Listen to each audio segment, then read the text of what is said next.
चलिए 25 प्रश्न है, थोड़ा तीव्र गति से चलेंगे। क्वेश्चन नंबर 1 का उत्तर दीजिए। एक आसान सा प्रश्न आ गया, यमुना नदी का उद्गम स्रोत कहाँ पर है? यमुना नदी का उद्गम स्रोत क्या है? यमुनोत्री, गंगोत्री, मानसरोवर या फिर मिलाप, हिमनद? देखिए, यमुना नदी जो निकलती है वो यमुनोत्री हिमनद से निकलती है। कहाँ पर है? उत्तराखंड में। और गंगा निकलती है गंगोत्री से। और मानसरोवर झील के निकट क्या है? चेमायुंगदुंग ग्लेशियर से क्या निकलता है? सांगपो, जो ब्रह्मपुत्र के नाम से जानी जाती है भारत में। तो बंदर पूंछ के पश्चिमी ढाल पर स्थित है यमुनोत्री हिमानी, जहाँ से निकलती है यमुना। क्वेश्चन नंबर 2 है, व्यास नदी का उद्गम स्रोत बताइए। व्यास नदी का उद्गम स्रोत क्या है? व्यास नदी निकलती है रोहतांग दर्रे के समीप व्यास कुंड से। कहाँ से निकलती है? व्यास कुंड से। यदि आप हिमाचल प्रदेश की यात्रा करेंगे, भ्रमण करेंगे, तो आपको देखने को मिलेगा वहाँ पर व्यास कुंड। तो रोहतांग दर्रे के समीप व्यास कुंड से निकलती है व्यास नदी, जो सतलज में मिलती है। अच्छा, प्रश्न अगर बन जाए सतलज में कहाँ मिलती है, इसके ऊपर प्रश्न बताइए। व्यास नदी सतलज में कहाँ मिलती है? प्रयागराज, कपूरथला और कौन से ऑप्शन है इसमें? कन्नौज या फिर बहराम घाट के समीप? तो प्रयागराज में तो मिल नहीं सकती है, कपूरथला में मिलती है। कहाँ पर मिलती है? कपूरथला। कहाँ पर है कपूरथला? पंजाब में। तो कपूरथला में मिलती है। क्वेश्चन नंबर 4 का उत्तर दीजिए। रामगंगा नदी का उद्गम स्रोत क्या है? कहाँ से निकलती है रामगंगा? रामगंगा निकलती है कहाँ से? नैनीताल के समीप मुख्य हिमालय श्रेणी के दक्षिणी भाग से। नैनीताल के समीप मुख्य हिमालय श्रेणी के दक्षिणी भाग से निकलती है रामगंगा। तो नैनीताल के समीप मुख्य हिमालय श्रेणी के दक्षिणी भाग से निकलती है तथा ये कन्नौज के निकट गंगा नदी में मिल जाती है। तो गंगा नदी की ट्रिब्यूटरी हो गई है। वेत्रवती नदी कहाँ से निकलती है बताइए। वेत्रवती नदी कहाँ से निकलेगी? अमरकंटक से, मध्य प्रदेश में कुमार गांव के समीप विंध्याचल पर्वत से, इंदौर के काकरी वर्डी नामक पहाड़ी से, या अजमेर जिले में स्थित नाग पहाड़ी से। तो अमरकंटक से तो निकलती नहीं है ये, ना ही निकलती है ये अजमेर जिले में स्थित नाग पहाड़ी से। तो इन दोनों में से क्या उत्तर हो जाएगा वेत्रवती नदी का? देखिए, वेत्रवती नदी निकलती है कहाँ से? रायसेन जिले से निकलती है, मध्य प्रदेश के। तो इस नदी को वेतवा नदी भी कहते हैं। यह मध्य प्रदेश के रायसेन जिले में कुमार गांव के समीप विंध्याचल पर्वत से निकलती है तथा हमीरपुर के समीप यमुना नदी में मिल जाती है। तो वेतवा किसकी सहायक नदी हो गई? यमुना की सहायक नदी हो गई वेतवा या फिर वेत्रवती। मतलब मध्य प्रदेश के कुमार गांव के समीप विंध्याचल पर्वत से निकलती है। डिस्ट्रिक्ट कौन सा लगेगा? Raisen district of MP. Kshipra नदी कहाँ से निकलती है? क्षिप्रा नदी कहाँ से निकलती है? क्षिप्रा नदी मुल्ताई से सिहावा के समीप या फिर मेहद झील से, या इंदौर जिले में काकरी वर्डी नामक पहाड़ी से। कहाँ से निकलती है क्षिप्रा? क्षिप्रा निकलती है कहाँ से? इंदौर जिले में काकरी वर्डी पहाड़ी से। तो इसका आंसर क्या हो जाएगा? Option number A. धुआंधार जलप्रपात का निर्माण कौन सी नदी पर होता है बताइए। ये इंपॉर्टेंट है, प्रश्न पूछा गया है कई बार एग्जाम में कि धुआंधार जलप्रपात किस नदी पर बना है। तो नर्मदा नदी पर बना है। नर्मदा नदी पश्चिम की ओर बहने वाली नदी है।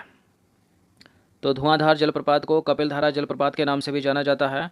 और यह जलप्रपात जो है वो नर्मदा नदी पर बनता है। नर्मदा एक पश्चिम वाहिनी नदी और अरब सागर में गिरती है। क्वेश्चन नंबर 8 है, इनमें से कौन सी नदी डेल्टा के बजाय एस्चुरी बनाती है? आसान सा प्रश्न है ये। कौन सी है? ताप्ती है। नर्मदा और ताप्ती नदियाँ डेल्टा के बजाय एस्चुरी बनाती हैं। पश्चिम वाहिनी नदियाँ हैं यमुना, शारदा, कोसी जो है ये क्या बनाती हैं? डेल्टा बनाती हैं। तो देखिए, नर्मदा तथा तापी नदियाँ डेल्टा के बजाय एस्चुरी का निर्माण करती हैं और यह अरब सागर में गिरती हैं और फ्रंस घाटी में बहती हैं दोनों की दोनों। अब क्वेश्चन नंबर 9 का आंसर दीजिए। तो किस नदी के किनारे उज्जैन के विख्यात महाकालेश्वर मंदिर स्थित है, जहां प्रति 12 वर्ष में कुंभ का मेला लगता है?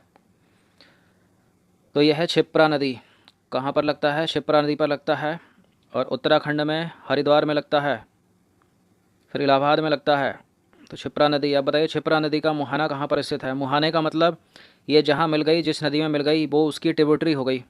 तो क्षिप्रा नदी जो है इसका मुहाना है चंबल नदी। चंबल नदी में मिलती है ये, तो ये चंबल नदी की सहायक नदी हो गई।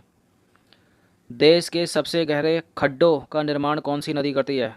कौन सी नदी करती है देश के सबसे गहरे खड्डों का निर्माण? लूनी, चंबल, घाघरा या केन? तो वही है जो इससे पहले जिसका आंसर था, चंबल नदी। चंबल नदी, इसकी सहायक नदियाँ कौन सी हैं देख लीजिए। काली सिंध, पार्वती, सिप्ता, वनास, कुरल आदि हैं। क्वेश्चन नंबर 12 है, शारदा या काली गंगा नदी कहाँ से निकलती हैं? शारदा या काली गंगा नदी जो दिवांग, लोहित, कामेंग, सुबनश्री, मानस, पुथीमारी, तीस्ता आदि किसकी सहायक नदियाँ हैं? ये तो आपको 50 बार बताया होगा कम से कम।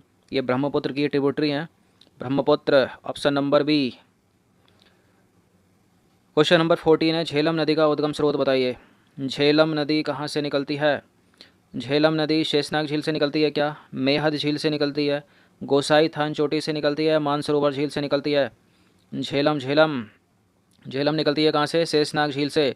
तो देखिए मेहद झील से माही नदी निकलती है और मध्य प्रदेश के धार जिले से, जो मध्य प्रदेश के धार जिले में है। और शेषनाग झील से निकलती है क्या? झेलम नदी।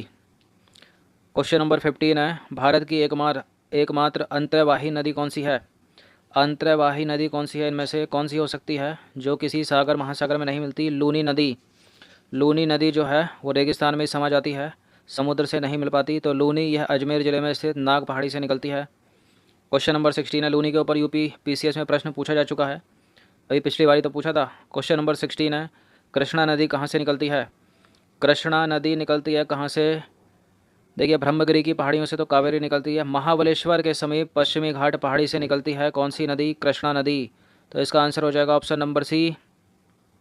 तो देखिए कृष्णा नदी महाबलेश्वर के समीप पश्चिमी घाट पहाड़ से निकलती है। यह बंगाल की खाड़ी में गिरती है तथा इसकी सहायक नदियां भीमा हैं, तुंगभद्रा है, मूसी है, कोयना है, अमरावती, पंचगंगा, दूधगंगा, घाट प्रभा, माल प्रभा। मोस्ट इंपॉर्टेंट है, सारी की सारी यूपीएससी और यूपी पीसीएस दोनों की फेवरेट, और साथ ही अदर कॉम्पिटिटिव एग्जाम की। ये तुंगभद्रा को तो बहुत पूछते हैं और भीमा सबकी फेवरेट है, कोयना भी। इनमें से किसे बृहद गंगा या दक्षिण गंगा भी कहा जाता है? देखिए दो बातें हैं, बृहद गंगा या दक्षिण की गंगा या फिर दक्षिण गंगा गोदावरी है। अगर पूछा जाए प्रश्न दक्षिण भारत की गंगा तो वो कावेरी है, याद रखिएगा।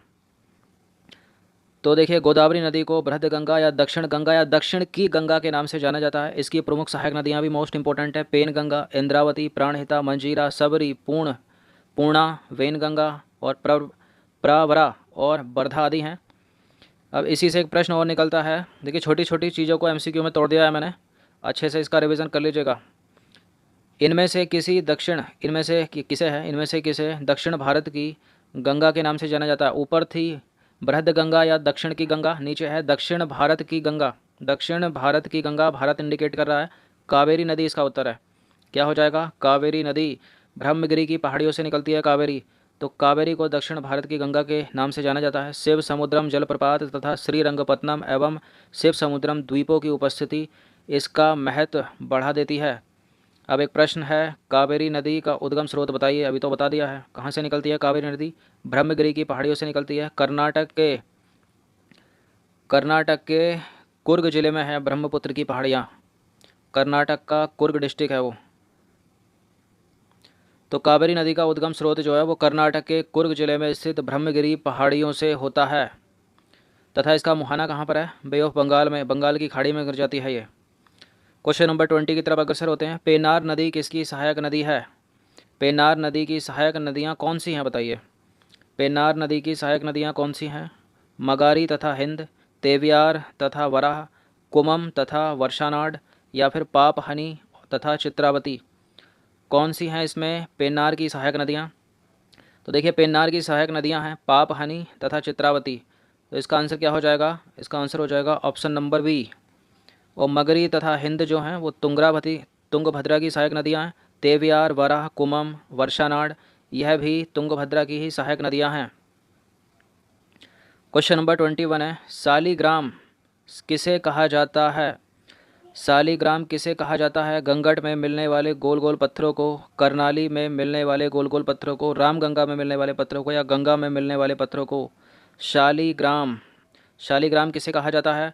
गंडक नदी को नेपाल में शालिग्राम तथा मैदानी भाग में नारायणी कहा जाता है, याद रखिएगा। गंडक नदी में मिलने वाले गोल गोल पत्थरों को, गंडक नदी को नेपाल में शालिग्राम कहा जाता है और तथा मैदानी भाग में इसको नारायणी कहा जाता है, याद रखिएगा। बराक नदी किस राज्य से निकलती है? बराक नदी निकलती है कहाँ से? मणिपुर से निकलती है बराक। ऑप्शन में है क्या? ऑप्शन नंबर सी हो जाएगा।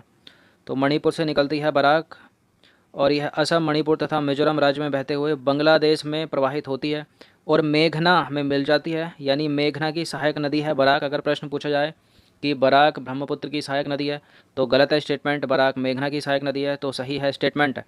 अब बताइए अलकनंदा नदी में किस नाम की मछली होती है जिसका निवास नदी के निचले हिस्से में होता है किंतु अंडा देने के लिए ऊपर आ जाती है?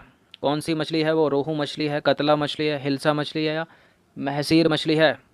तो रोहू नहीं है, कतला नहीं है, हिल्सा नहीं है, यह है महसीर या फिर कहीं कहीं लिखा रहता है इसको महासीर। तो अलकनंदा का उद्गम स्रोत बद्रीनाथ के ऊपर संतोपत हिमानी है और महसीर या महासीर मछली इसमें पाई जाती है। क्वेश्चन नंबर 24 है, गंगा कहाँ पर मैदानी भागों में प्रवेश करती है? ये मोस्ट इंपॉर्टेंट है प्रश्न, कई सारे एग्जाम में पूछा हुआ है। हरिद्वार, सबसे पहला जो इसका मैदानी भाग है वो हरिद्वार में उतरती है, ये ऊपर से। तो देखिए गंगा जो है वो हरिद्वार के निकट मैदानी भाग में प्रवेश करती है, जहाँ अलकनंदा और भागीरथी आपस में मिलती हैं। उस स्थान को देवप्रयाग कहा जाता है भाई। क्वेश्चन नंबर 25 है, गंगा नदी बांग्लादेश में किस नाम से जानी जाती है? देखिए थंबनेल पर एक प्रश्न पूछा था मैंने, उसका आंसर आपको मिल जाएगा इससे। गंगा नदी बांग्लादेश में पद्मा के नाम से जानी जाती है और ब्रह्मपुत्र बांग्लादेश में जमुना के नाम से जानी जाती है। जब गंगा और ब्रह्मपुत्र मिलते हैं, तो ये दोनों जो हैं वो मेघना के नाम से जाने जाते हैं, याद रखिएगा।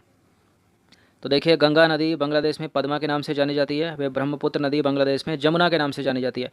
जब जमुना और पद्मा मिलती हैं तो बनता है नाम मेघना।